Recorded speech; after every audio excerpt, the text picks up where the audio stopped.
Prince Merciful. Across the vast green desert, there was a hill, and underneath it was a valley.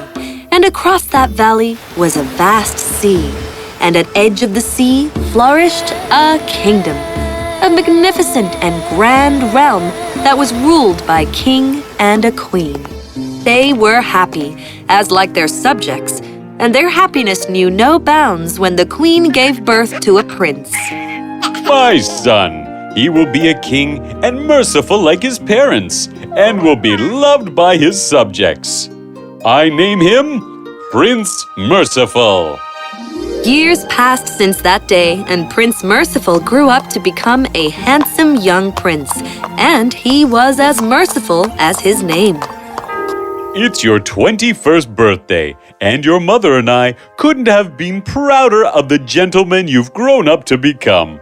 Ask me, son. Ask me for anything.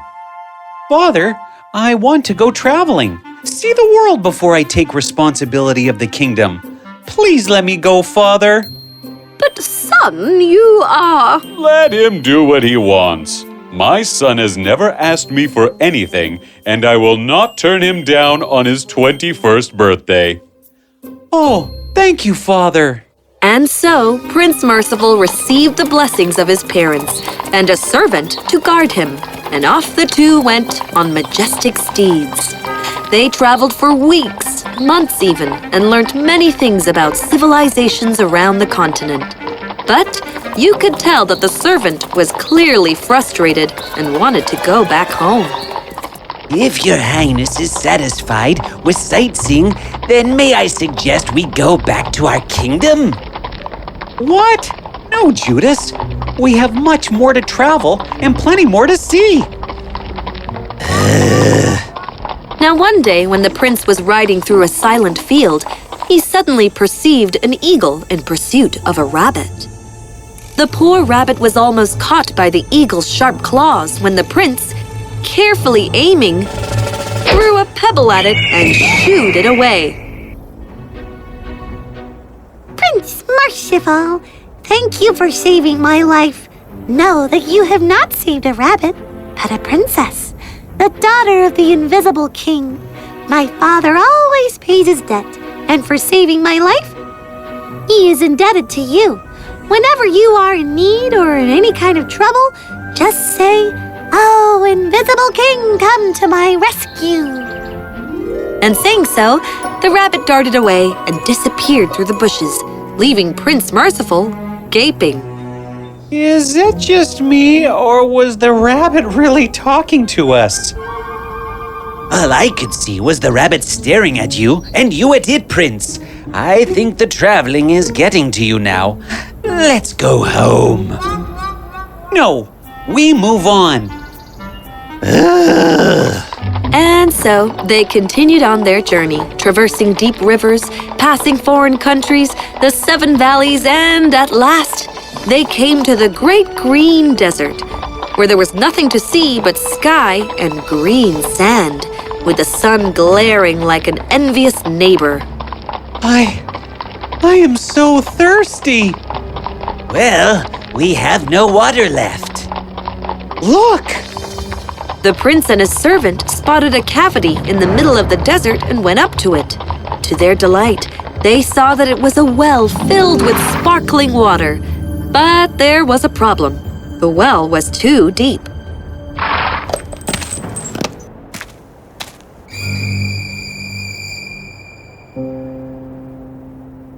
There is only one way. One of us will have to go down. And since I am much heavier than you are, Your Majesty's hands will not be able to hold me. I suggest you take hold of the ropes and I will let you down into the well. Fair enough. And so, Prince Merciful went down the well, drank the cold water, and took some of it for his servant. I am done. Now pull me up. Listen, Prince. I am tired of you telling me what to do. Now you must agree to become my servant, and I will be the prince instead. Agree, or I am going to drown you. Prince Merciful was shocked, but knew by his servant's voice that he wasn't joking. All right, Judas, I agree. I ain't falling for it. Give it to me in writing. Here, write it down as I say. The bearer of this letter is Prince Merciful, and traveling with him is his true servant, Judas. The prince did as asked and was finally pulled out of the well. Then they exchanged their clothes and went on their journey. After a week, they reached a beautiful kingdom, which looked forlorn, as if awaiting a terrible storm. When they reached the palace, Judas gave his horse to Prince Merciful and said, Go to the stable and stay there. I am going to meet the king. As you say, my lord.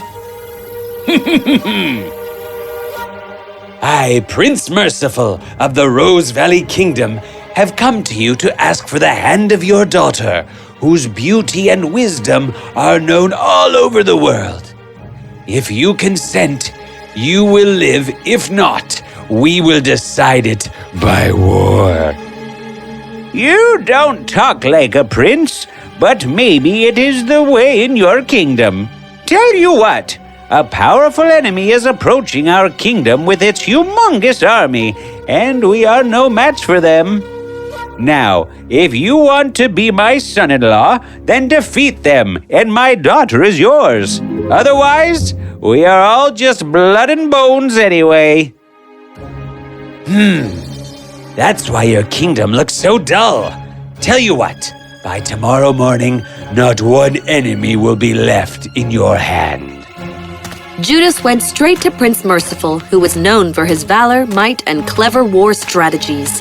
He knew that the prince would do anything to get the letter from him. You want the letter back, don't you? Why, of course I do. Then listen to me very carefully. Judas told the prince what he wanted, and in return, he would give him the letter. But it is a vast army. Well, the prize is vast too, ain't it? Finding no other way, Prince Kindhearted put on his knightly armor, mounted his steed, went out to the city walls, and called in a loud voice, Oh, invisible king, come to my rescue! And at once the clouds roared, and tearing them apart, emerged a grand stallion upon which sat a tall and broad figure. He was the Invisible King. You saved my daughter, and I am indebted to you. Ask me for anything. Sure, but aren't you supposed to be invisible? Only to those whom I do not wish to be seen. Now, go on. Prince Merciful told the Invisible King everything, who listened intently and then said, Take this magic sword and attack the troops from the left, and I upon my golden-maned horse will attack them from the right. One strike on each side, and the entire army will go down. And so they both attacked the army. From the left, the soldiers were falling like wood. From the right, like whole forests. In less than an hour, the entire army vanished. The ones who survived fled. I've paid my debt. Let's shake hands and bid each other goodbye. They shook hands in the most friendly way, and then the Invisible King and his stallion turned into red flames and disappeared into thin air. Whoa! Prince Merciful returned to the stable with a smile, and then his smile faded away, for he knew that it was time to remove the knight's armor and put on the servant's clothes. What have I got myself into? I should have never trusted Judas. He took my name, my title, and now he's going to marry the princess under false pretext. I cannot do anything about it. I hope he gives me back the letter. As the prince lamented to himself, he didn't realize that Princess Mina, who was standing at her window, had the ability to hear things clearly from far off, heard everything. She was shocked at first, but then she smiled. He is so handsome. Early next morning, the old king, upon hearing about his enemies, felt delighted and announced the engagement of his daughter to Prince Merciful, who was Judas.